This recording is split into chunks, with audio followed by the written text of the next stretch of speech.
karena Cina itu penghasil, dia punya ketersediaan batu bara yang cukup melimpah, maka banyak paper itu yang berasal, kalau tidak Amerika, Cina, ya seperti itu. Ataupun mungkin India, sebentar.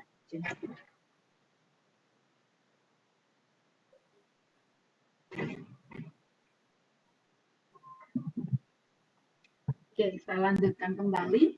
Nah, sehingga ini kalau berdasarkan data statistik, ini produksi daripada TER itu bisa mencapai 25 juta ton pada tahun 2020. Di mana main problem pada pemrosesan ini termasuk adalah small scale of equipment, scatter layout, insufficient processing depth, few product type, and poor environmental protection. Ini kalau di China.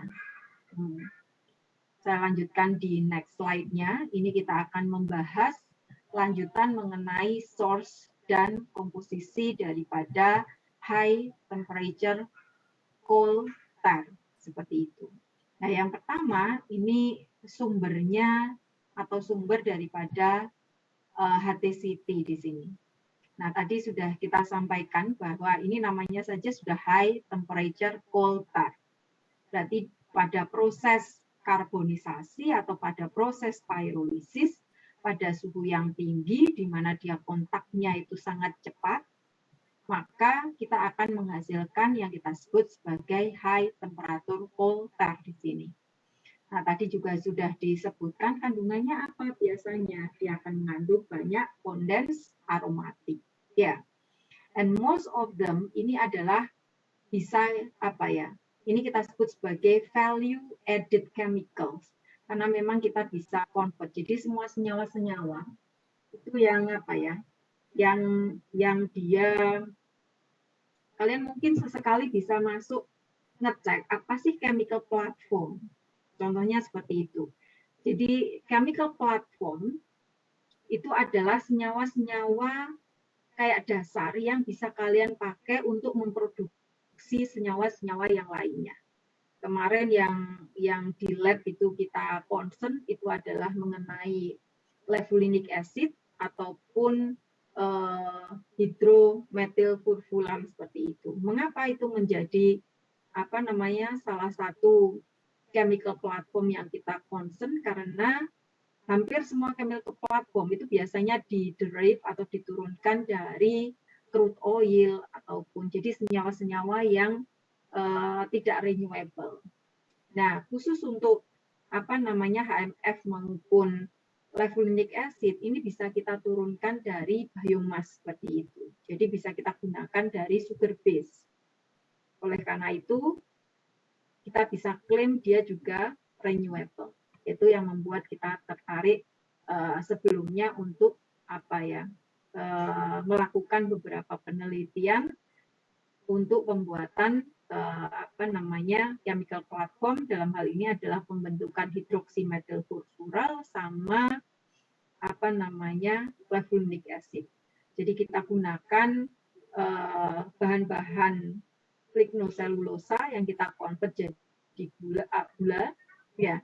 Jadi gula-gula sederhana nanti kita bisa dehidrasi, kemudian kita reaksikan kembali pada kondisi asam sehingga nanti dia akan menjadi asam levulina seperti itu. Nah, kita kembali lagi mengenai coal tar pitch atau CTP. Nah, CTP ini adalah high portion daripada HTCT di sini. Nah, tadi dikatakan bahwa untuk yang heavy part di sini ini bisa mempunyai kandungan C yang tinggi, dia cukup strong di situ. Maka di sini kita bisa gunakan juga sebagai raw material untuk carbon fiber, untuk plastik, untuk yang high temperature resistant material, termasuk juga bisa kita gunakan untuk material elektroda seperti itu. Nah, untuk primary tar ini biasanya dia akan terdekomposisi pada suhu 300 sampai 500. Nah, senyawa-senyawa yang terdekomposisi pada suhu ini biasanya adalah alken, naftalen, fenantren, sama antrasen, dan juga fenolik, serta lainnya adalah CT. Nah, untuk HTCT ini adalah produk dari secondary thermal decomposition dari primary tar pada proses karbonisasi yang terjadi pada suhu 800 sampai 1000. Nah, ini kalau kita ingat yang kemarin, jadi kalau kita bagi biasanya ada low temperature, ada low and medium, ada medium sampai dengan high temperature. Nah, ini di cluster seperti ini. Ya.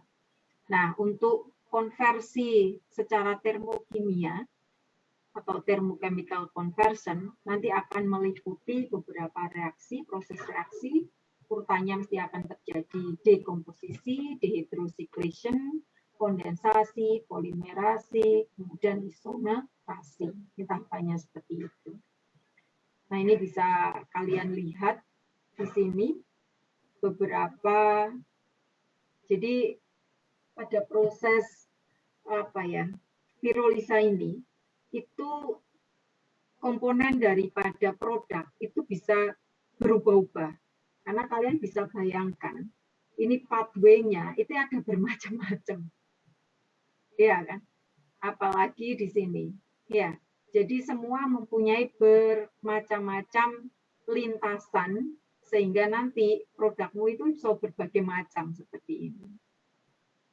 Ini kalau kalian bisa lihat di sini, ini adalah possible pathway terbentuknya aromatisasi sama possible pathway for the formation of HCA di sini.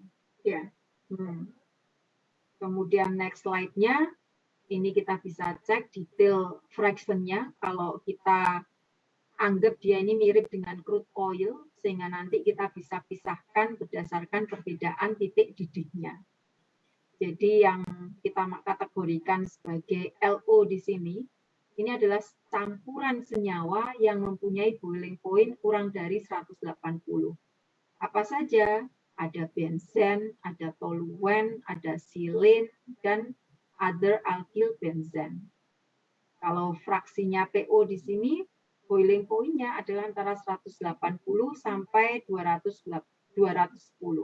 Senyawa apa saja yang ada di dalamnya, bisa fenol, naftalen, piridin, seperti itu. Hingga yang nanti kita sebut sebagai CTP di sini, atau coal tar pitch. Ya, dia masuk kategori sebagai heavy portion, karena dia punya boiling point yang lebih dari 360 di sini. Nah, ini kegunaannya apa saja bisa kita cek tadi di atasnya, terutama yang untuk CTP. Nah, di next slide-nya, ini kita bisa katakan apa sih, atau kita bisa menyimpulkan mengenai karakteristik daripada high temperature coal tar. Biasanya yang pertama ini akan ditandai dengan dominasi condensed arens tadi. Kemudian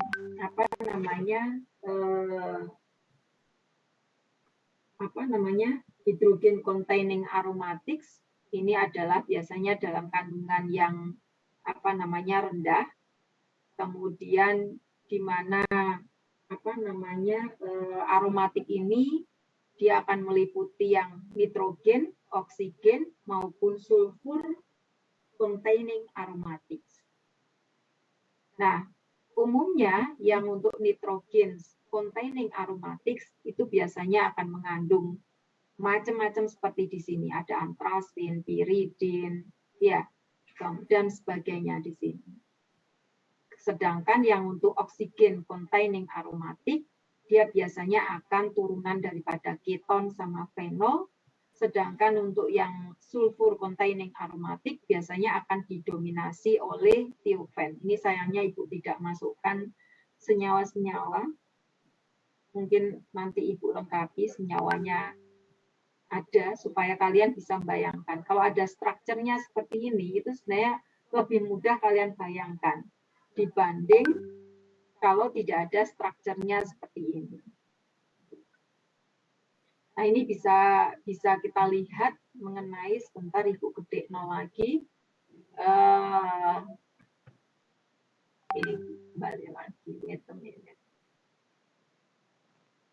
Nah, ini mengenai senyawa-senyawa yang terdeteksi pada high temperature Polter. Tadi sudah kita kita petani. Kalian bisa menggunakan gas kromatografi mass spectra, sehingga nanti kalian bisa breakdown, ataupun nanti kalian bisa dengan cara fraksinasi distilasi seperti itu, sehingga nanti kalian bisa analisakan per boiling point-nya seperti itu.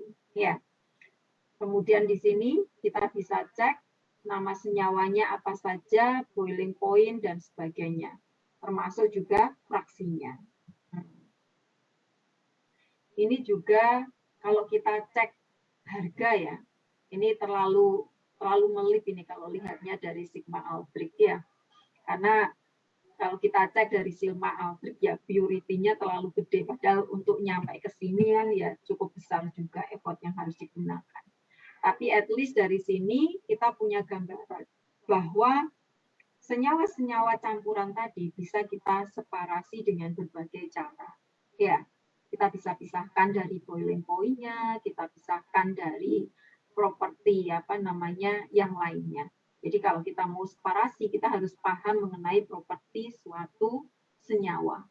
Dengan pendekatan itu, maka sangat mudah untuk mencari metode yang sesuai untuk memisahkan antara satu zat dengan zat yang lainnya, seperti itu. Ini adalah terkait mengenai teknologi untuk pemrosesan high temperature Polter di sini. Ini bisa ada berbagai macam di Cina yang sudah dikembangkan di Cina mulai tahun 1950 hingga 2018 di sini. Ini kita bisa cek ya. Nah, ini yang perlu kita cek bagaimana dengan di negara kita, karena kita adalah pengekspor. Ya, sayang kita pengekspor. Kalau kita jadi user mungkin kita akan banyak belajar mengenai ini. Semoga ke depan setidaknya Eki nanti juga bisa mengawali. Ya. Nah, ini adalah lanjutannya mengenai beberapa, jadi ini perbedaan kalau kita menggunakan proses distilasi antara single column sama multi column. Jadi dengan kita mengetahui properti yang seperti ini, jadi untuk senyawa apa saja sih yang masuk kategori ini, berapa boiling point-nya, maka dengan mudah nanti kita bisa lakukan fraksinasi distilasi seperti itu. Ya, ini adalah metode yang dipropos untuk pemisahan senyawa-senyawa yang ada di high temperature Polter. Yang pertama kita sebut sebagai rectification. Ya, jadi kalian bisa melihat di sini ada setidaknya 7 tower yang dipakai untuk melakukan fraksinasi atau separation senyawa-senyawa yang ada di dalam high temperature Polter seperti itu. Kemudian kita juga bisa menggunakan liquid extraction. Ya, jadi kalau yang di pertama ini kita dasarkan pada boiling point-nya, yang kedua ini kita dasarkan pada polarity-nya. Ya, jadi prinsip daripada liquid extraction, maka ini ada 2 liquid. Biasanya akan seperti itu. Nah, senyawa ini biasanya dia akan lebih suka di liquid yang mana. Tetapi kedua solvent ini seharusnya tidak saling melarut. Jadi nanti kalian punya campuran, kita tambahkan 2 pelarut yang tidak saling larut. Sehingga nanti kita bisa mengecek dari distribusinya di sini. Mana yang akan masuk ke pelarut atas, mana yang masuk ke pelarut bawah. Ini biasanya kita sebut sebagai liquid extraction. Nah, untuk saat ini di lab kita lakukan menggunakan green solvent karena inginnya bahwa semua itu arahnya nanti ke green teknologi. Sehingga apapun proses di lab, walaupun kita mau bikin biochar, itu kita usahakan untuk tidak menggunakan katalis. Tetapi karena proses ini tergantung pada pH, maka kita bisa adjust pH dengan mengatur kelarutan CO2 di dalam air seperti itu. Nah, kelarutan ini nanti akan tergantung pada suhu dan tekanan. Nah, ini kita bisa tuning sebenarnya. Selain kita bisa juga sifat air sendiri yang dia akan terurai menjadi H+ sama OH-. Karena dia akan terurai menjadi H+ dan juga OH-, maka kita bisa manfaatkan dia menjadi apakah mau asamnya atau basahnya seperti itu. Nah, itu kita bisa adjust di sini. Ataupun kita bisa gunakan deep eutectic solvent, natural deep eutectic solvent, ionic liquid yang kita bisa juga atur polaritinya, sehingga nanti kita pengen yang mana sih yang akan kita pisahkan dari lainnya. Ini masih lanjutan juga. Kemudian, nah ini sama tadi. Ini adalah salah satu aplikasinya yang kita gunakan sebagai green solvent tadi. Ya, pada umumnya kalau kita lakukan liquid extraction itu biasanya kita akan gunakan pelarut. Nah, pelarut-pelarut yang sifatnya itu pasti akan toksik. Sehingga kita cari pelarut yang lebih ramah lingkungan. Generasi pertama yang muncul itu kita sebut sebagai ionic liquid. Ya, generasi selanjutnya kita sebut sebagai yang lebih ramah lagi dibanding ionic liquid adalah deep eutectic solvent. Lebih ramah lagi adalah natural deep eutectic solvent. Nah, sampai di sini ada yang ditanyakan?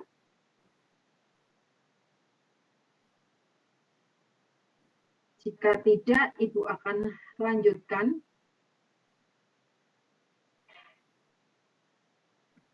Belum ke break. Oke.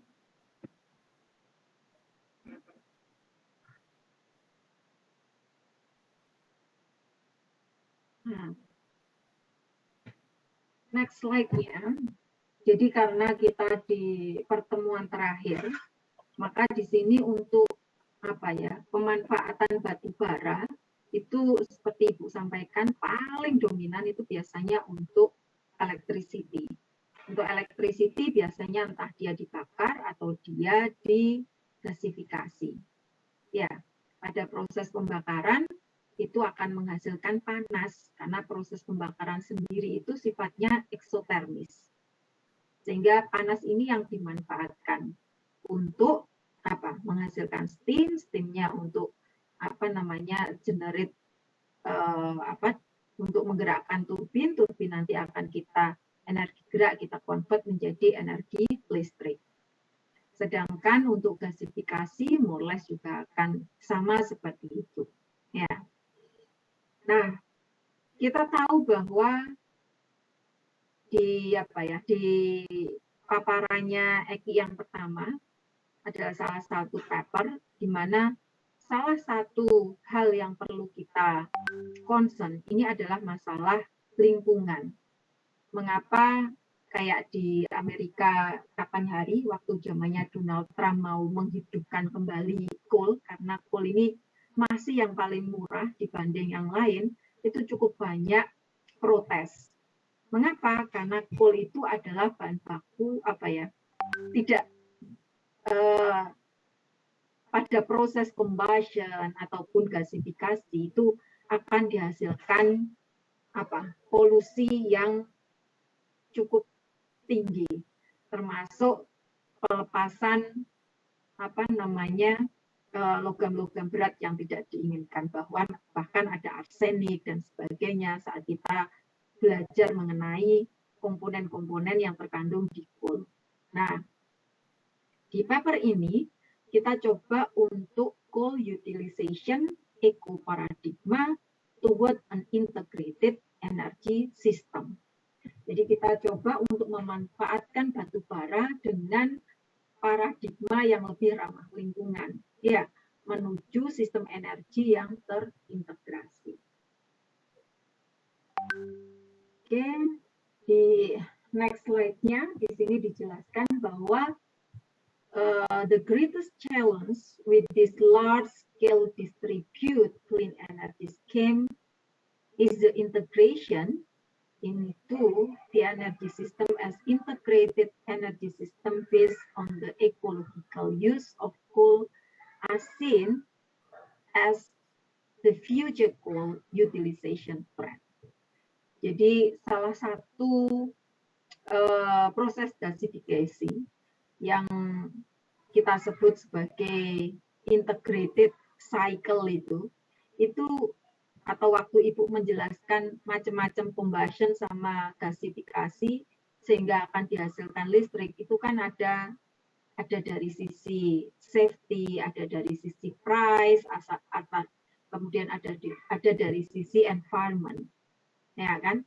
Nah, di situ kita bisa memilih proses-proses yang lebih ramah terhadap lingkungan. Namun biasanya itu akan diikuti dengan harga yang masih mahal. Biasanya akan seperti itu karena existing yang sudah ada kebanyakan kan lewat yang combustion dan sebagainya. Nah, taking a broad view, ini adalah environmental policy introduced by enlightened government have been gradually changing world energy use pattern, leading to the need for coal utilization technology development to ensure efficient and clean production. Sehingga by combining mengenai konsep paradigma dengan teknologi pemanfaatan coal yang ini, maka nanti kita kita ingin mempropos lah di sini sebuah paradigma pemanfaatan batu bara di mana kita bisa memprediksi future dari coal utilization. Jadi ini more or less seperti yang awal Eki presentasikan ya. Jadi ada beberapa stressing. Kalau kita mau stress ke pendapatan GDP negara, maka apa yang terjadi? Kalau kita stressingnya adalah di lingkungan, what will happen? Ya kan di situ juga ada. Sehingga untuk kita harus breakthrough-nya di mana sih? Sehingga di semua sisi nanti kita bisa meminimalkan yang jelek, memaksimalkan yang baik seperti itu. Nah itu bisa kita adjust di situ. Nah di sini coal utilization paradigma di sini dia di summary atau disimpulkan ada 3 tahap. Yang pertama itu adalah mendefinisikan sebagai paradigma teknologi. Sedangkan yang ketiga itu adalah paradigma ekologi. Ya. Jadi seperti yang Eki awal jelaskan, ya kan? Nah, di sini dia ada paradigma teknologi, ada paradigma ekologi. Nah, ketika coal utilization paradigma ini ditetapkan, it could aid in reducing carbon emission through the use of combined energy sources, as well as giving guidance to the development of integrated energy system. Nah, sebentar ini tak gedekan lagi. Nah, ini adalah evolusi pemanfaatan batu bara. Jadi kita bisa melihat di sini.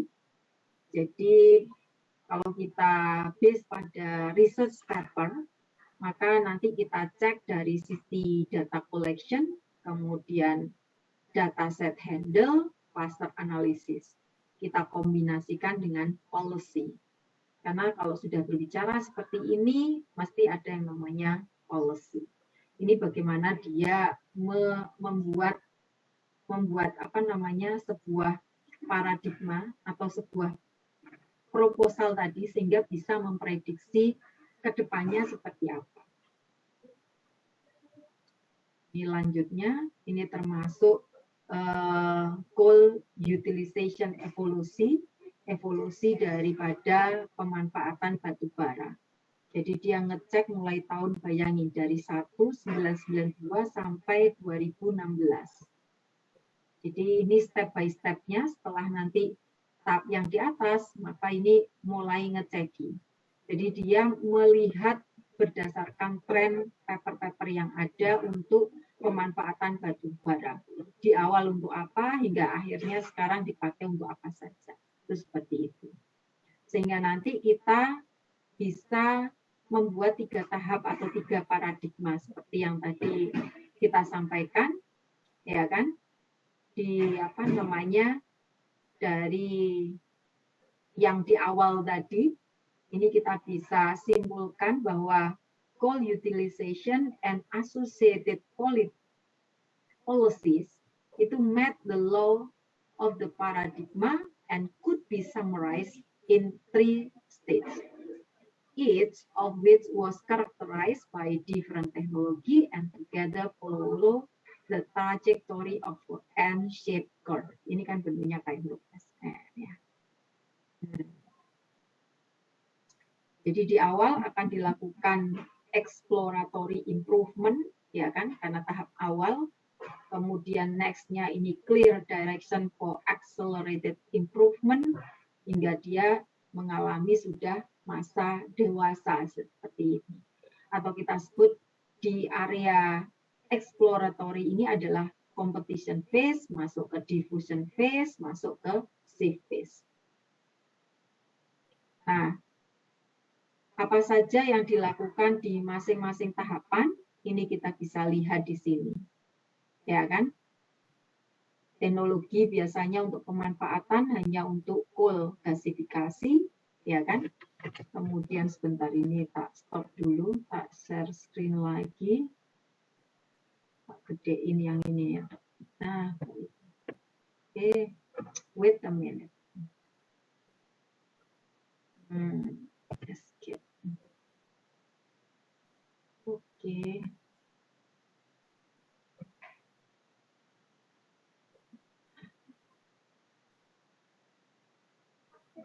Oke. Nah, ini kita bisa lihat, ya kan, di masa-masa awal hingga tahun berapa ini? Sebelum tahun 2000-an ya. Ini teknologi atau pemanfaatan batu bara biasanya nanti kita pakai untuk coal gasifikasi. Berarti di sini kan nanti targetnya biasanya untuk listrik, extraction sama coal ash. Di sini next-nya ini sudah masuk ke CO2 capture, ke sistem, ke power plants. Di apa namanya maturity di sini ini mulai masuk ke clean coal technology, carbon capture and storage, emission, IGCC. Karena IGCC ini bagian dari coal gasification, tetapi ini adalah combined cycle. Harapannya nanti akan diperoleh energi yang lebih apa namanya, lebih bersih.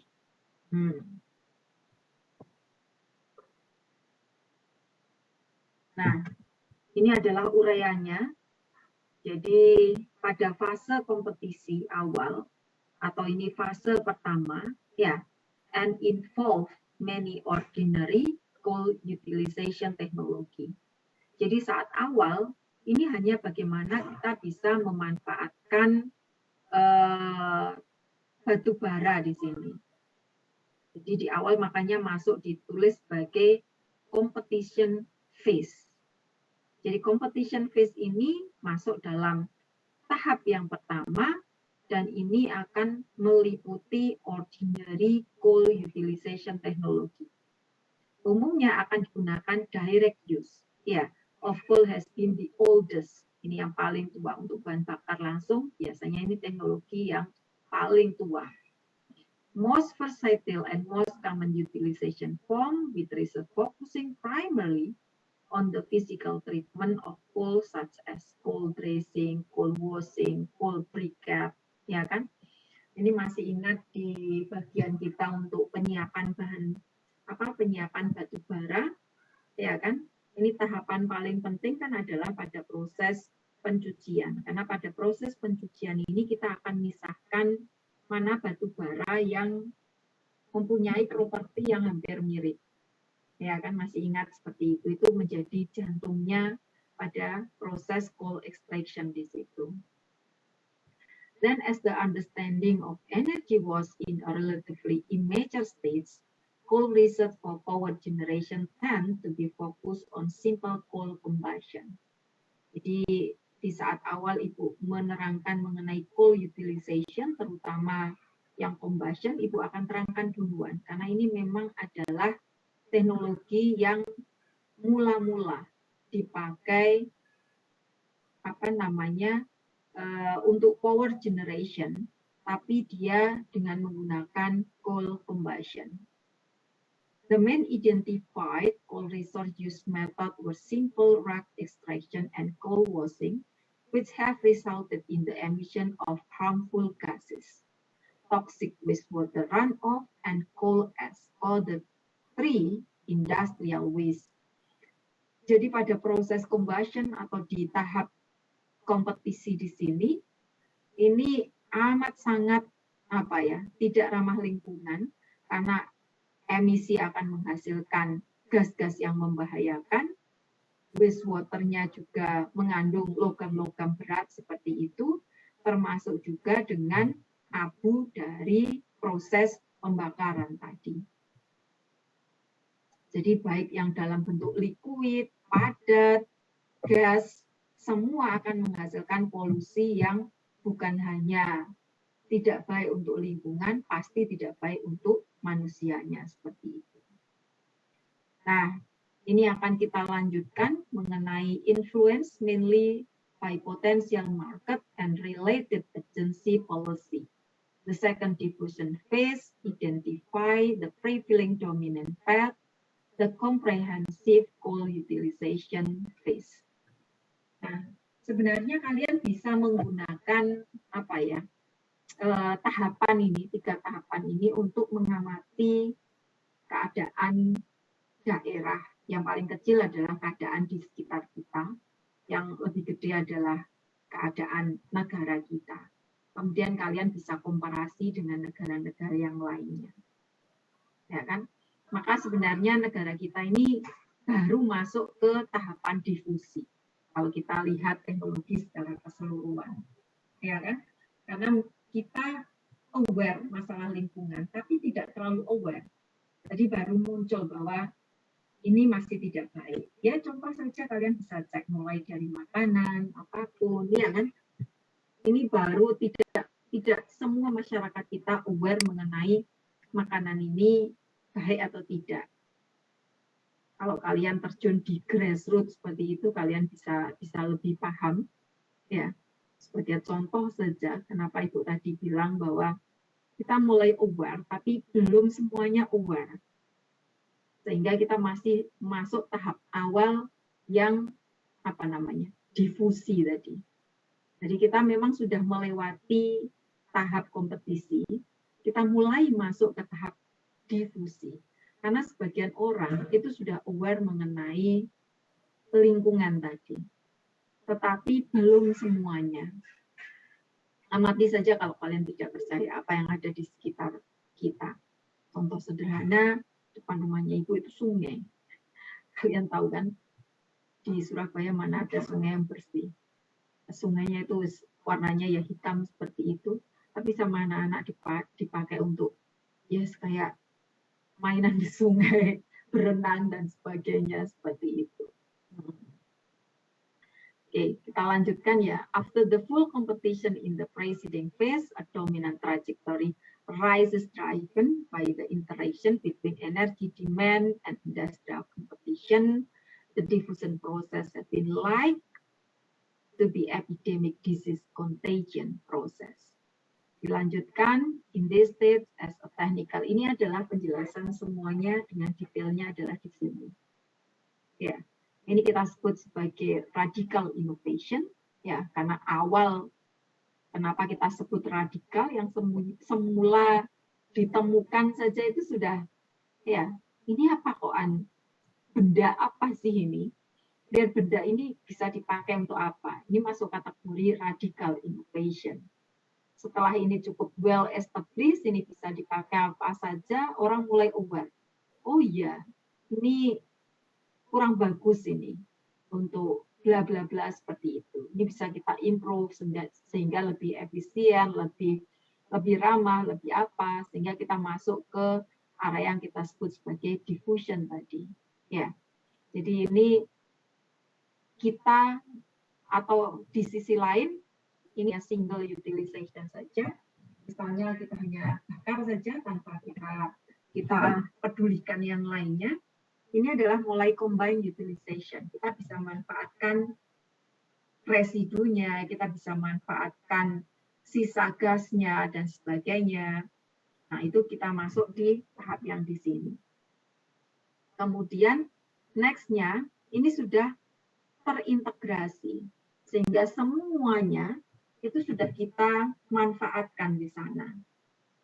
Nah, ini adalah bisa kalian bayangkan, kita juga bisa bayangkan di diri kita bayangkan apapun kita bisa dekati dengan cara-cara seperti ini. Kalian bisa membuat semacam lifetime kalian dalam sisi apapun dengan cara seperti ini. Tapi kita bicara di sini teknologi saja yang lebih mudah. Ya, jadi radical innovation, trajectory define, sama trajectory constrict. Ya, ini akan ditandai dengan hal-hal seperti tadi. Nah, ini adalah contoh daripada framework terkait untuk nuclear coal hybrid energy system.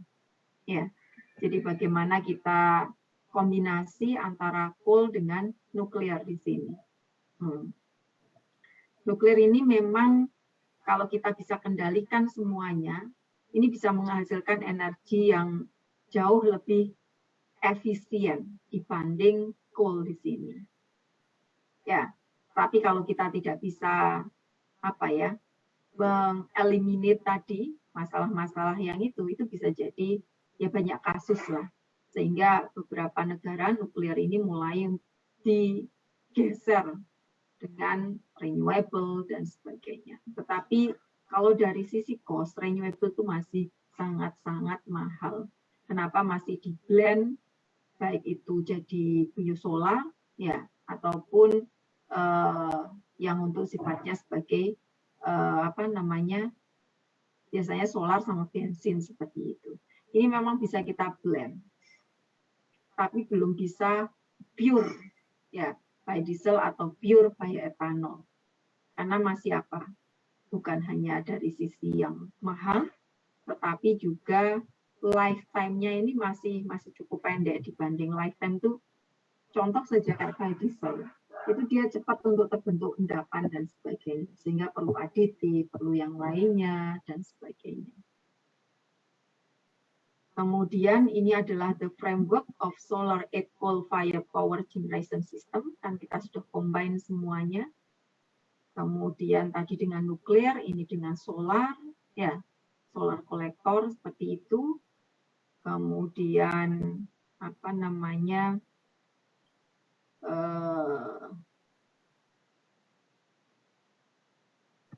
ini IGCC.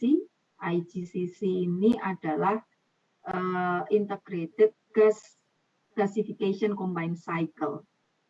Jadi ini adalah teknologi gasifikasi yang terbaru di antara yang lain, yaitu kita manfaatkan kembali gasnya. Jadi kalau kalian lihat di sini gambaran daripada IGCC, jadi kalau kita punya coal di sini, kita pulverize, masukkan gasifier, ya kan? Kemudian nanti akan diperoleh gas, kemudian atau syngas langsung ya seperti itu. Kemudian kita bersihkan dari yang lainnya sehingga syngas yang yang kita pakai untuk menjalankan turbin di sini, karena ini suhu tinggi, ini masih panasnya kita recovery untuk menjalankan turbin yang selanjutnya, sehingga tidak ada panas yang lepas. Makanya kita sebut sebagai integrated gasification combined cycle, karena keluaran dari sini, ini masih menghasilkan panas, panas kita recovery, ini dipakai untuk apa namanya steam turbine yang lainnya lagi. Sehingga nanti listrik itu bukan hanya dihasilkan dari yang di atas, tapi juga yang di bawah. Ini more or less gambaran seperti itu. Makanya di sini ditulis sebagai in area 3, some keywords such as clean coal technology, carbon capture and storage, emission, and IGCC were found. Jadi karena ini semua mereka menggunakan data-data yang ada di database mengenai publikasi dari tahun sekian ke sekian, makanya biasanya kita searching akan menggunakan keyword seperti itu. Nah, IGCC itu masuk di tahapan yang ketiga atau major tadi. Nah, ini dikatakan bahwa ada beberapa cara efektif untuk mengenerate clean coal power with integrated gasification combined cycle. Ini adalah salah satu teknologi yang prominent dikatakan seperti itu.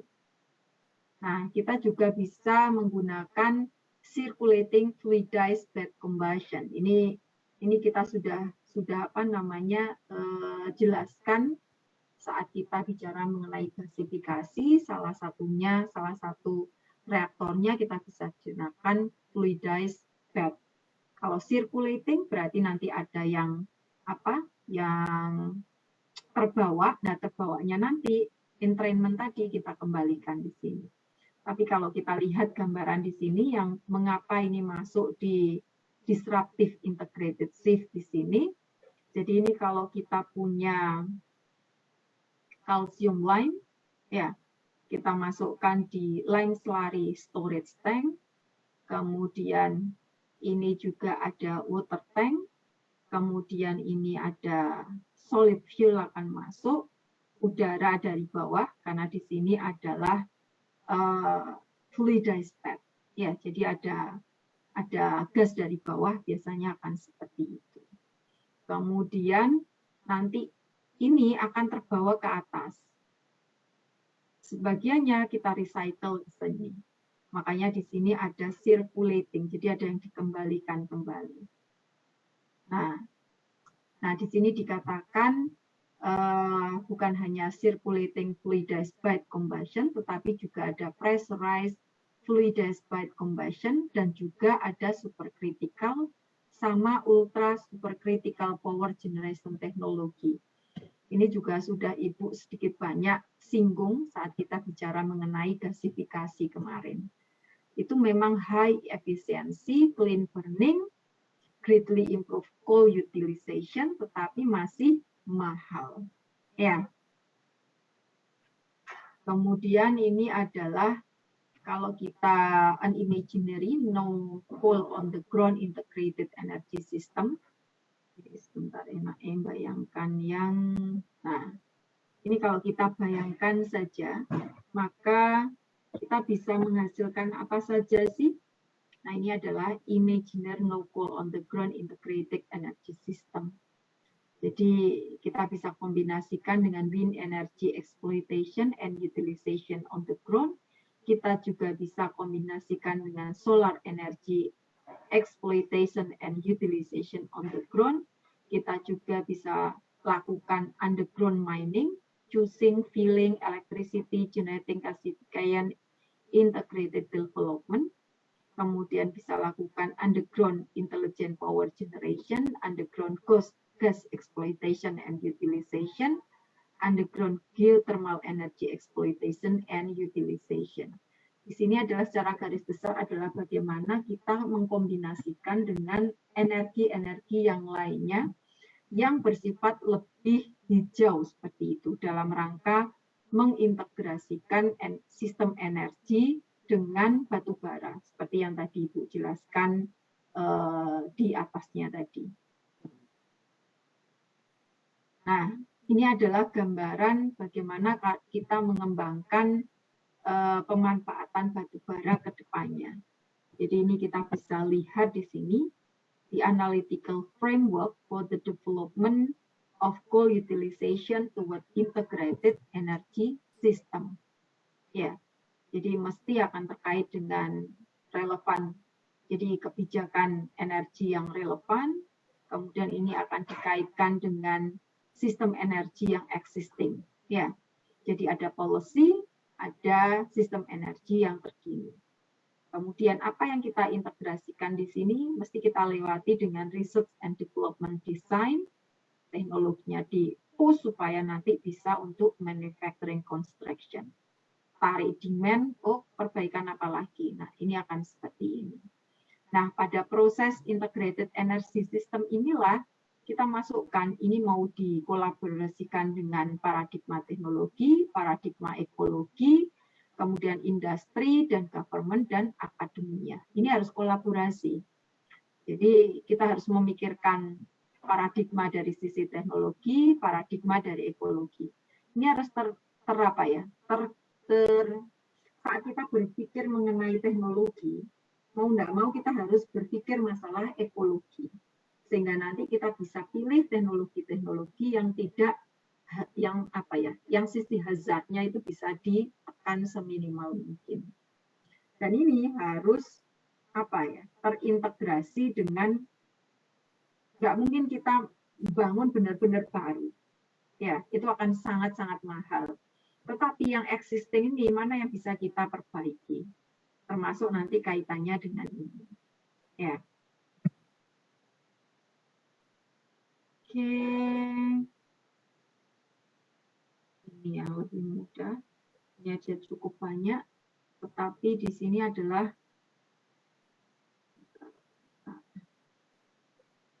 sampaikan di terakhir saja terkait dengan 423 formulasi. Oke, masuk di sini.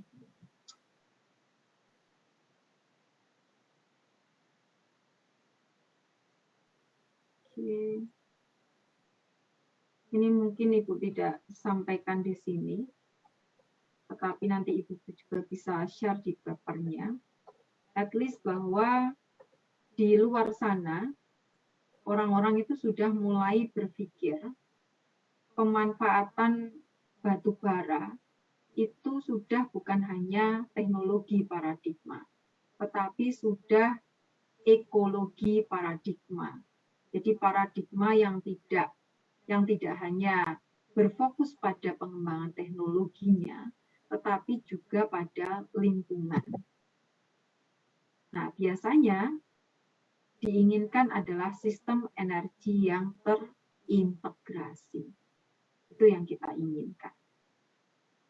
Sehingga kalau kita nanti memilih proses gasifikasi, maka kita akan memilih proses gasifikasi yang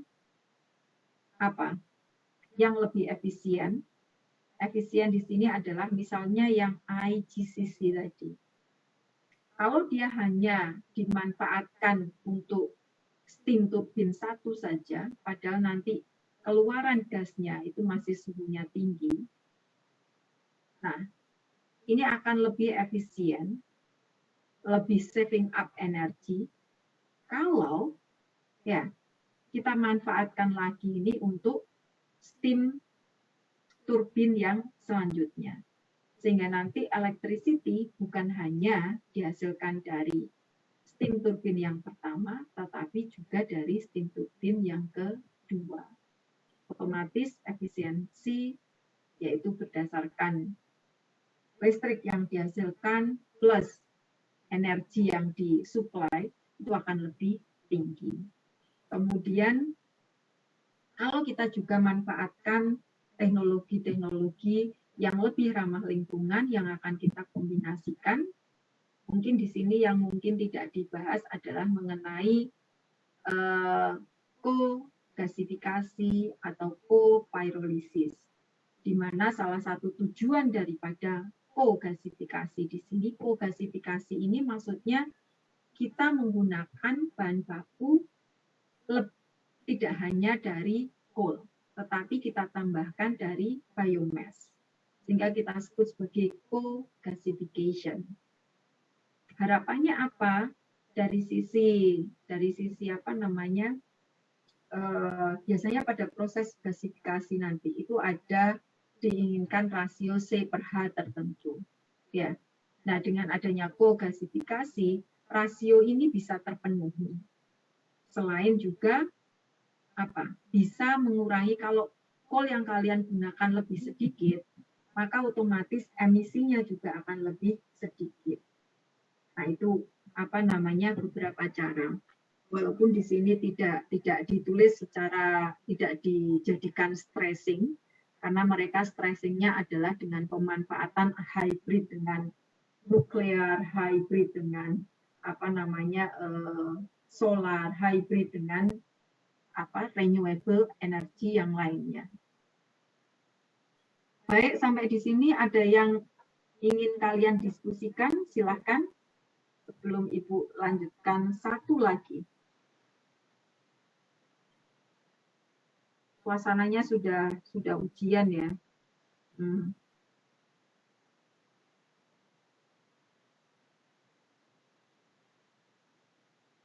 Silakan Habib ataupun Egi.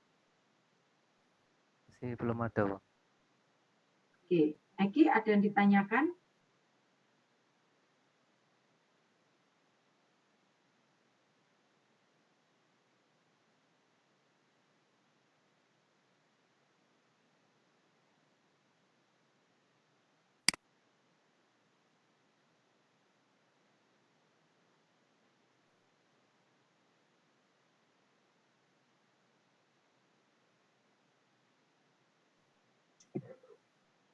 Baik.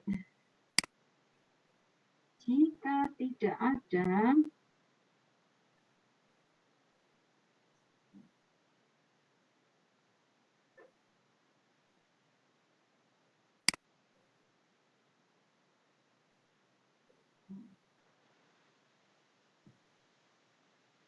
ini paper selanjutnya, ini bicara mengenai breakthrough and innovative clean and efficient coal conversion technology from a chemical engineering perspective.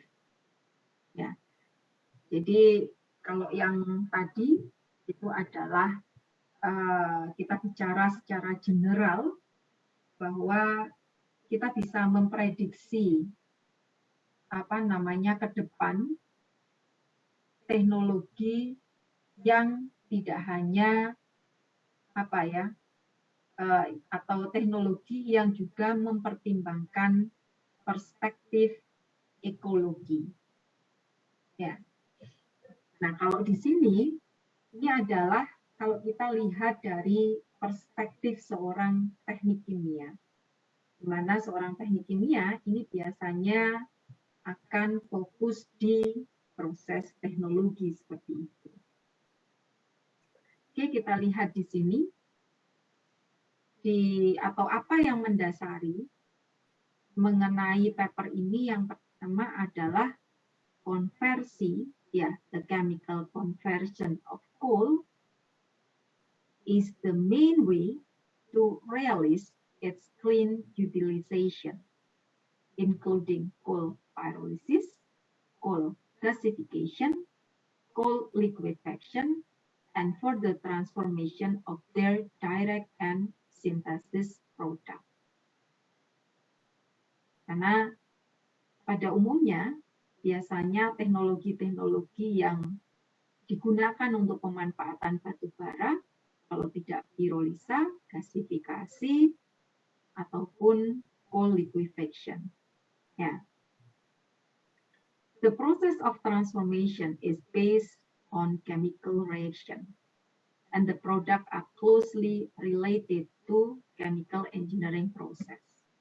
Ini sama dengan kalau Ibu diskusi dengan teman-teman Ibu, misalnya contoh saja dari biologi.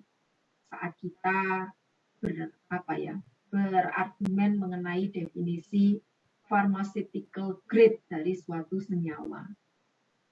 Ya, di kita tidak mengenal istilah toxicity, whatever itu saat kita mendirikan sebuah plant. Ya, Karena untuk toksisitas dan sebagainya itu memang tidak ranah kita. Tetapi ranah kita adalah bagaimana mengenai spesifikasi suatu senyawa ini masuk kategori misalnya industrial grade, food grade, feed grade, atau pharmaceutical grade. Nah, biasanya kita akan fokus di sana. Maka dia harus mengandung impurities maksimal berapa yang bisa ditoleransi. Demikian juga dengan main komponennya. Ini harus minimal berapa. Nah, itu kita akan fokusnya biasanya akan di sana. Ini kalau kita seorang chemical engineer. Makanya di sini dikatakan bahwa konversi kimia dari batu bara adalah salah satu cara untuk realize pemanfaatan yang lebih bersih atau clean utilization, termasuk pada proses coal pyrolysis, gasifikasi batu bara, liquefaction batu bara, ataupun transformasi selanjutnya. Karena dari coal gasification kalian juga bisa menghasilkan hidrogen, benar kan? Karena nanti dari syngas, salah satu senyawa syngas adalah hidrogen. Hidrogen ini bisa kita separasi dari lainnya sehingga menjadi salah satu jenis daripada fuel seperti itu. Oke. Nah, reaksi-reaksi yang terjadi pada proses pirolisa, gasifikasi, liquefaction, ini umumnya akan ditentukan oleh struktur dan reaktivitas daripada batu bara. Betul kan? While chemical engineering processes mainly include unit operation, reaction engineering, transfer processes, thermodynamic, sama kinetik. Kenapa di teknik kimia, core-nya dari teknik kimia itu biasanya reaction engineering, transfer process, sama thermodynamic. Misalnya kinetik sudah masuk ke reaction engineering. Unit operation itu sudah masuk ke reaction engineering, transfer process, sama thermodinamika. Ya, karena unit operation ini kan sudah sebuah proses, sehingga di dalamnya juga ada reaksi, ada proses transfer, ada kinetika, ada termodinamika, seperti itu. Nah, hal yang tidak kalah penting, di mana ini hanya bisa dilakukan oleh kita, yaitu sarjana teknik kimia, adalah proses yang melibatkan katalis, jadi atau catalytic processing. Ini akan memegang peranan yang sangat penting. Mengapa? Karena adanya katalis ini bukan hanya speed up the reaction rate, dia juga bisa melambatkan reaksi, tetapi apa? Yang penting, dia bisa menyeleksi. Aku ingin ini akan menjadi ini, tidak menjadi yang lainnya. Itu pentingnya daripada katalis. Ya. Makanya di sini ini akan sangat-sangat memegang peranan yang sangat penting. Ada salah satu novel yang Ibu baca, sebenarnya bagus sekali, jadi judulnya itu apa? Penemuan, salah satu penemuan yang mengubah dunia. Penemuan yang mengubah dunia adalah ditemukannya apa? Salah satunya. Ditemukannya pupuk. Pada proses pembuatan pupuk, kita juga perlu katalis kan? Tetapi Ibu akan bercerita mengenai pupuk ini menjadi sebuah penemuan yang mengubah dunia. Mungkin kalau tidak ditemukan pupuk, Ibu juga belum tentu ada di dunia ini, demikian juga kalian. Karena apa? Supply dan demand ini loh. Kenaikan populasi ini meningkat eksponensial. Tetapi ketersediaan bahan makanan itu naiknya tidak eksponensial. Nah, dengan ditemukannya pupuk ini, maka apa? Ini juga bisa mengimbangi demand yang ada. Nah, kalian bisa bayangkan kalau seandainya teknologi pembuatan pupuk itu tidak ditemukan, mungkin apa ya? Ya tidak bisa membayangkan sih. Mungkin jumlah manusia ini ya bisa jadi bisa dibayangkan katastrofik dan sebagainya karena supply ini tidak tidak equal dengan demand. Oke.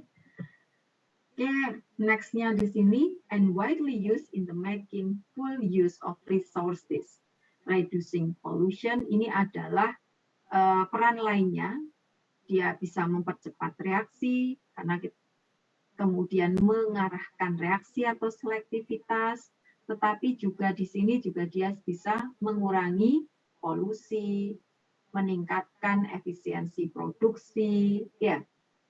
Kalau dia bisa improving production efficiency sama reducing pollution, maka otomatis nanti kita bisa memanfaatkan full resources yang ada di sana. The catalytic process involved in coal conversion, ini ada pada proses hidrogenasi, oksidasi, karbon-karbon bond fracture and reconstruction, dan juga removal of pollutants. Ini adalah peran di sana. Di mana di the modern coal chemistry industry ini punya potensi untuk mengutilisasi teknologi. Jadi to utilize advanced technology to help realize clean and efficient coal conversion melalui inovasi dan breakthrough in common key technology, forward-leading teknologi, modern engineering teknologi, dan akhirnya adalah disruptive teknologi. Ya. Jadi, nah ini adalah gambarannya mengenai inovasi dan breakthrough dari clean coal teknologi. Kalau kita bandingkan dengan common yang teknologi. Nah, ini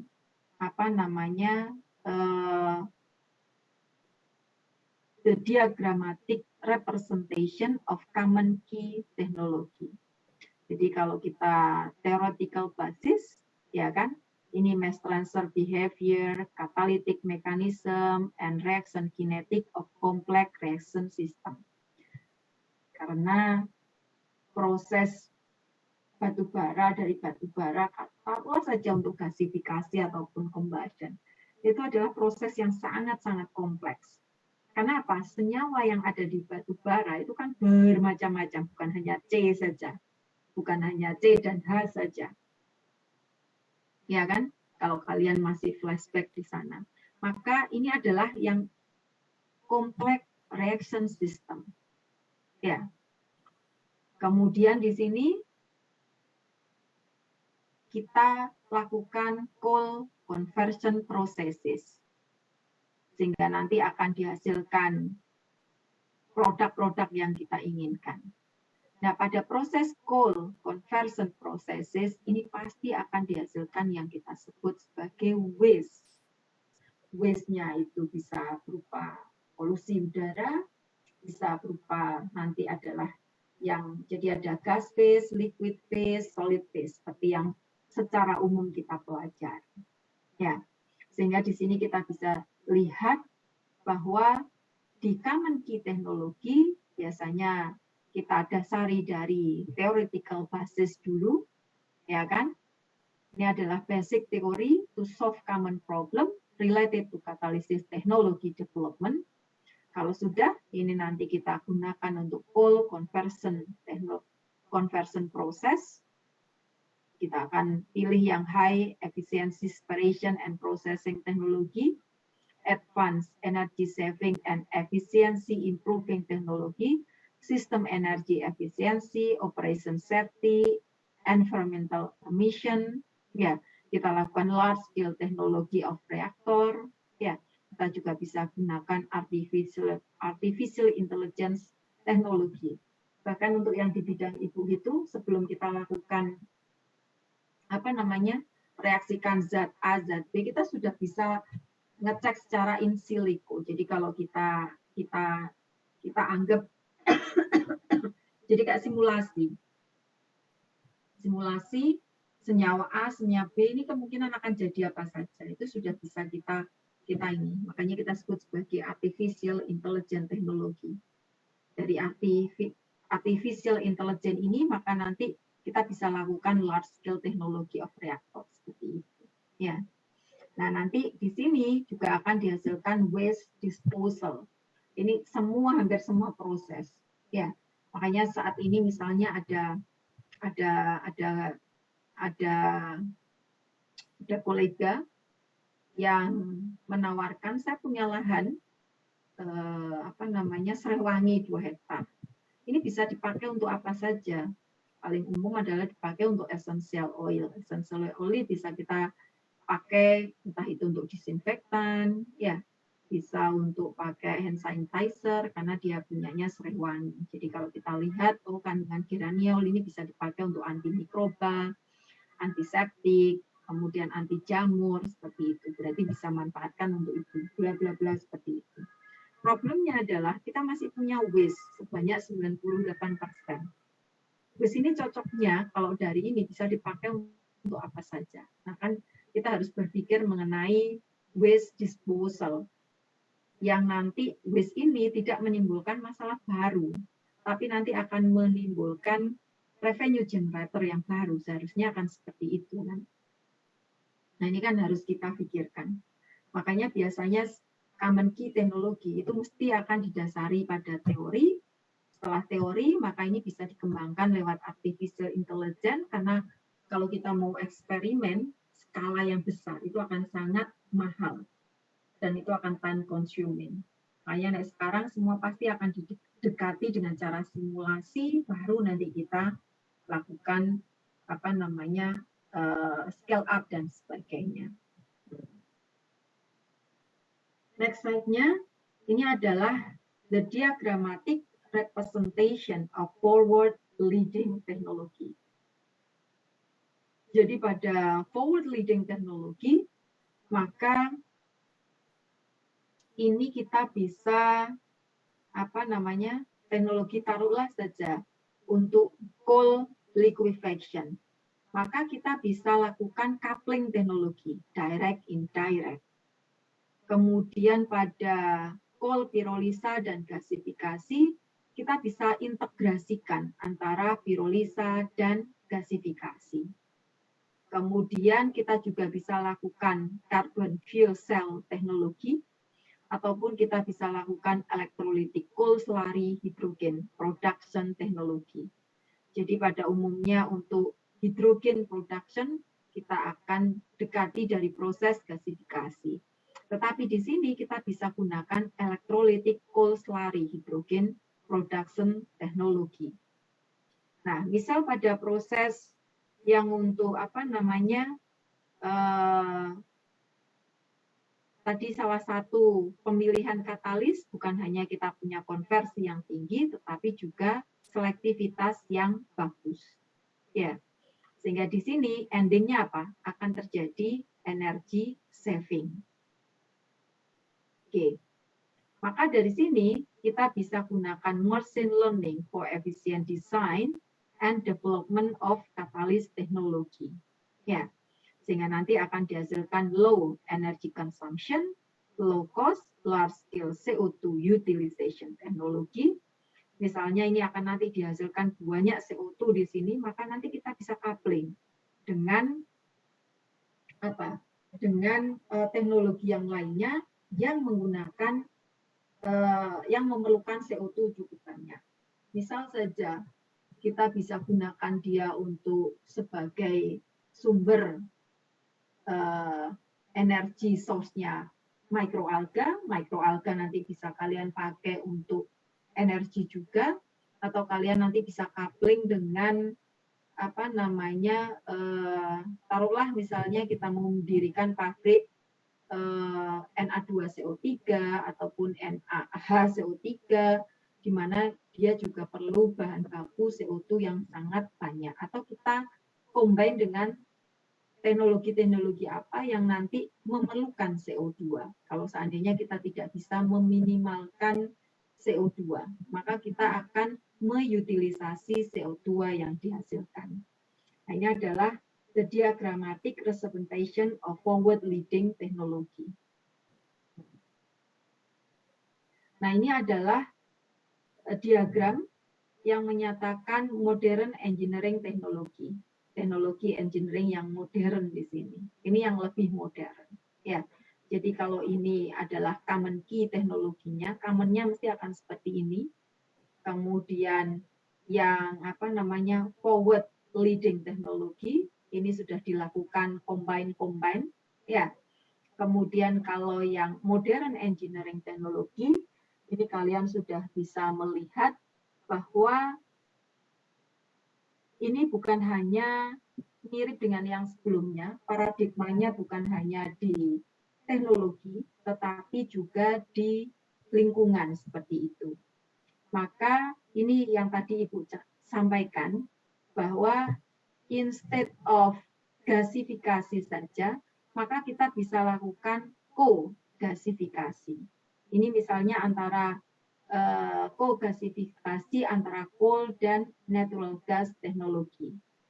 Ataupun kita bisa kembangkan untuk pulverized coal pyrolysis teknologi, di mana nanti ini bukan hanya menjadi efisien, tetapi juga konversinya lebih baik, lebih efisien akan seperti itu. Nah, ini ada decoupling dengan berbagai macam. Atau misalnya kita lakukan composite energy system teknologi for coal and other raw material or energy. Jadi kita komposit misalnya antara biomass dengan coal, ataupun kita coal dengan energi renewable lainnya seperti solar, wind, geothermal, dan sebagainya. Jadi kita bisa integrasikan dengan cara seperti ini.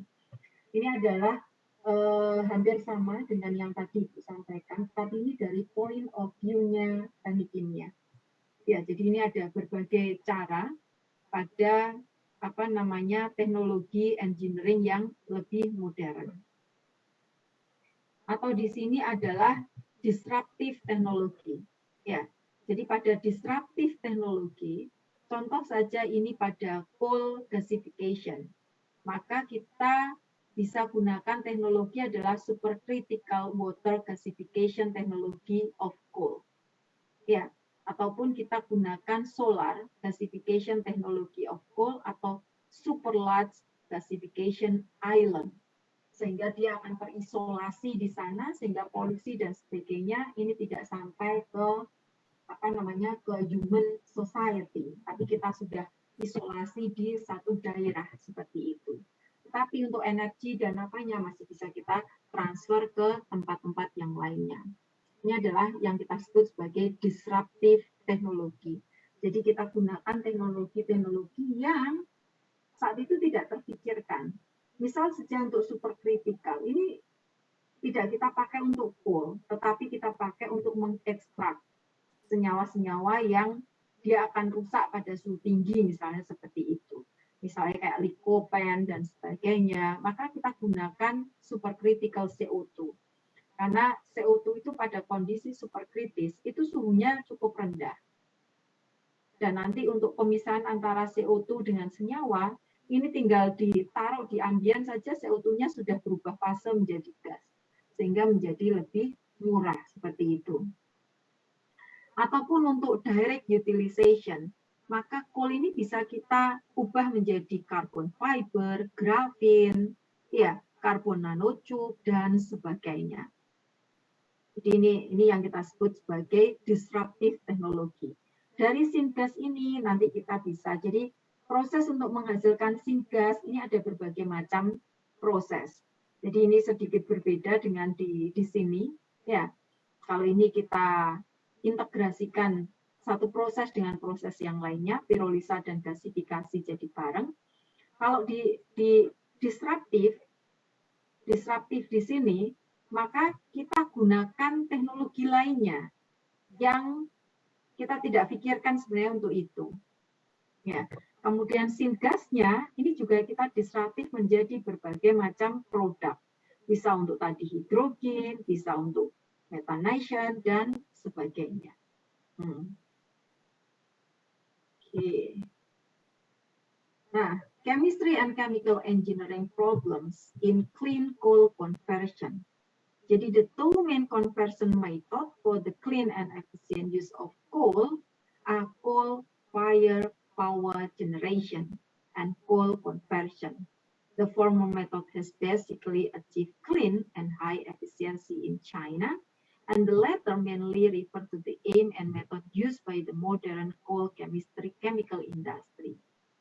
The innovation and breakthrough goal of the modern coal chemical industry consists of improvement in energy saving and efficiency, water saving, carbon reduction, low cost, high quality.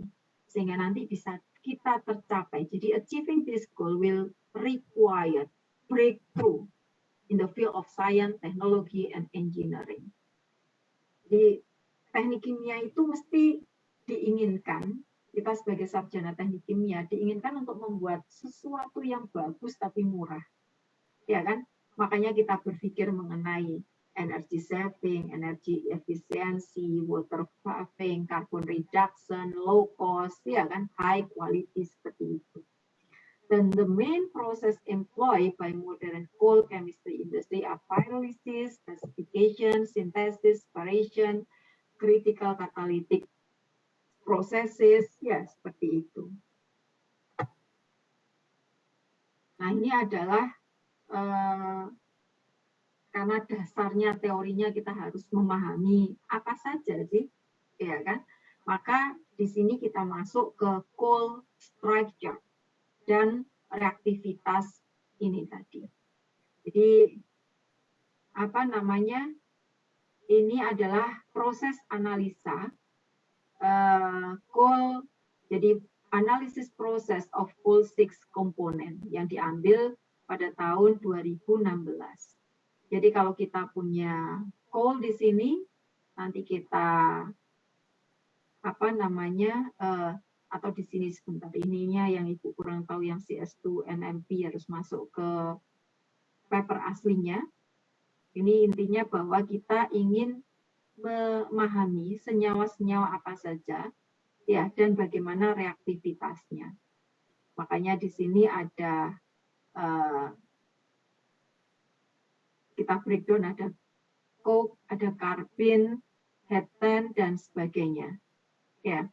Atau di sini kita jabarkan mengenai the main outstanding problem are related to the micro composition, structure and elemental reaction of coal as well as new coal quality evaluation of different type of coal based on chemical composition. And solving these chemical problems could lead to development in the theoretical basis of the intensified control of coal pyrolysis and gasification reaction and the removal of pollutant at the source. Mungkin kalian tidak sadari bahwa pada proses gasifikasi ataupun pyrolysis kita juga akan menggunakan katalisis sebenarnya. Sehingga nanti supaya nanti antara katalisnya match, maka kita harus cek bahan bakunya mengandung apa. Kita pilih katalis ini supaya nanti produk yang diinginkan apa. Maka ini sangat penting untuk mengetahui strukturnya dan juga reaktivitasnya. Mungkin seperti itu. Nah, next-nya ini klasifikasi main coal-based product and conversion technology hub di sini. Jadi secara umum kalau kita punya batu bara, maka ini kita bisa convert menjadi gas fuel, liquid fuel, chemical, sama others. Jadi kalau kita proses gasifikasi, kita akan menghasilkan gas fuel, ya kan? Kalau kita pirolisa ataupun liquefaction, otomatis kita punya liquid fuel, ya. Ataupun nanti kita akan ubah ini, taruhlah menjadi hidrogen, menjadi senyawa kimia yang lainnya, ya. Atau akan kita proses menjadi yang lainnya. Maka di sini misalnya untuk gas fuel, maka kita lakukan gasifikasi di sini. Kalau liquid fuel, kita bisa lakukan liquefaction. Kita ingin menghasilkan, kita convert menjadi chemical, maka bisa kita lakukan coal-based metan, taruhlah seperti itu. Sehingga nanti akan dihasilkan coal-based dimethyl ether dan sebagainya. Atau kita akan jadikan yang lainnya. Misal kita lakukan pirolisa. Nanti akan dijadikan amonia kah, akan kalsium karbida, coke, dan sebagainya. Nah, atom ekonomi di sini adalah isu utama untuk improving the utilization efficiency of coal as a raw material resources and product yield of coal conversion, as well as releasing energy saving, energy efficiency, and environmentally friendly chemical engineering. Jadi atom ekonomi reaksi di sini adalah, jadi biasanya ini adalah raw material, kemudian ini teknologi tengahnya, ini adalah produknya apa saja. Ini bisa kita katakan seperti itu. Nah, dengan mengetahui ini, maka kita nanti bisa memperbaiki teknologi-teknologi yang sudah ada. Sehingga nanti semuanya bisa kita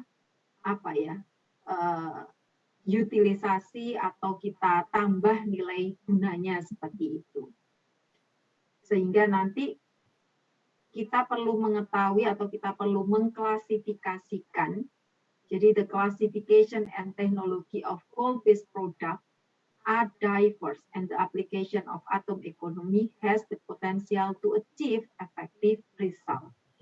Jadi atom economy reaction tadi ini adalah supaya nanti kita bisa develop proses yang semua raw material itu bisa kita utilisasi. Atau semua produk intermediate ini masih bisa kita tingkatkan added value-nya. Harapannya apa tadi? Nanti bisa ini tadi, ya, energy saving, ya, increase efisiensi, dan lebih ramah lingkungan. Nah, next-nya ini adalah masuk ke adjustment of the hydrogen carbon monoxide ratio. Jadi, seperti yang tadi Ibu sampaikan, bahwa supaya proses ini nanti berjalan dengan baik, kita akan memerlukan perbandingan H per C tertentu di sini. Nah, ini misalnya kita punya coal, kalau kita gasifikasi, ini biasanya akan dihasilkan gas dengan komposisi CO 35%, hidrogen 40%, CO2 20%. Kalau proses pyrolysis, ini akan dihasilkan CH4 sekitar 25, CO6, hidrogen 58. Sehingga kita perlu dilakukan reformulasi kalau mau kita kita convert kembali senyawa-senyawa yang dihasilkan dari gasifikasi maupun pirolisa. Nah, di sini kalau mau alkohol sintesis, maka kita perlu perbandingan H2 per CO adalah mendekati 2. Nah, di sini ini 1 ini, ya kan? Sedangkan kalau di sini dibanding dengan CO, nah ini jauh lebih besar dari 2 di sini. Sedangkan kalau kita mau sintesa ether, maka perlu H2 per CO, ini adalah 1. Maka kita bisa gunakan metode gasifikasi kalau targetnya adalah sintesa ether. Nah, ini adalah dual gas without change. Jadi kalau kita punya CH4, kita reaksikan dengan CO2, akan dihasilkan CO plus H2. Maka apakah nanti CH4 ini kita reaksikan lagi supaya jadi ini, sehingga nanti kita akan memperoleh rasio yang diinginkan. Atau single gas, maka dia akan dihasilkan ini. Ya, jadi tujuannya supaya nanti tercapai rasio yang diinginkan tanpa kita menambahkan. Bisa saja ini lewat makeup, ya kan? Kita makeup saja entah itu H2 atau CO supaya diperoleh rasio ini. Jadi kalau misalnya kita mau gasifikasi dibawa ke sintesa alkohol, di mana rasio hidrogen dibagi CO ini tidak mencukupi, ada banyak cara yang bisa kita lakukan. Kita bisa makeup hidrogen atau kita bisa mengurangi CO.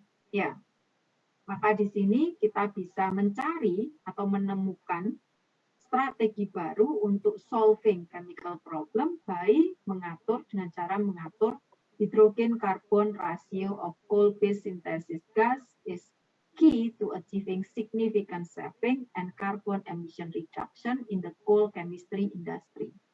Ataupun preparation method for two-head non-transformable syngas can adjust the ratio. Tadi itu yang sudah sampaikan. Kalian bisa mulai dari awal di sini, memilih proses tergantung dengan target komponmu mau apa. Mau sintesa alkohol atau ini contoh saja. Ini bisa ada sintesa-sintesa yang lainnya. Sehingga nanti kalau hanya coal saja akan dihasilkan komposisi seperti apa.